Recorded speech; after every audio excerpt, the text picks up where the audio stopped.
তৃণমূলের নেতা কর্মীরা আমরা এই মনোনয়ন আমরা দেখবো, আমরা সাধারণ অধিকার থেকে দেব।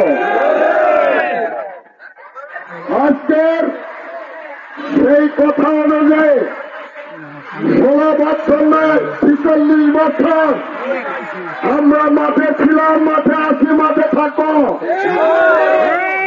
আমরা যদি এই ত্যাগীরা যদি ব্যর্থ হয়, এই ত্যাগ যদি ব্যর্থ হয় কেন্দ্রীয় কমিটি এই ত্যাগ যদি আমাদের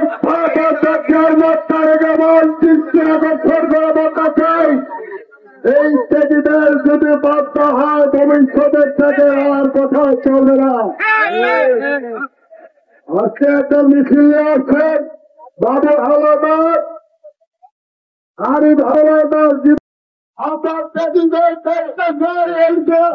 আজকে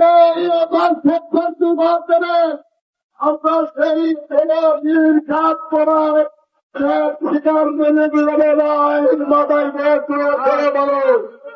আজকে সেখানে বলতেছে পরিষ্কার ভাষায় বলব, আজকে ত্যাগীদের যদি আপনারা মূল্যায়ন করেন, আগামীদের ত্যাগ স্বীকার করে আবারও জীবন দেবে, রক্ত দেবে, স্বীকার করবে, এছাড়া অন্য কিছু মেনে নেওয়া হবে না। পাশাপাশি আমার বক্তব্য দীর্ঘায়িত করবো না, আমি শুধুমাত্র অনুরোধ করবো, এখন আমাদের মিছিল শুরু হবে। এই জায়গাতে ঢুকে আমরা সামনের পর ব্রিজে গিয়ে শেষ করবো। নেতৃবৃন্দ, রাজনের সকল নেতৃবৃন্দ সঙ্গে থাকবেন। আজকে আমাদের মধ্যে ভাবলো, আমাদের মধ্যে লেবো আরে জীবন বোস আমাদের মধ্যে আছে।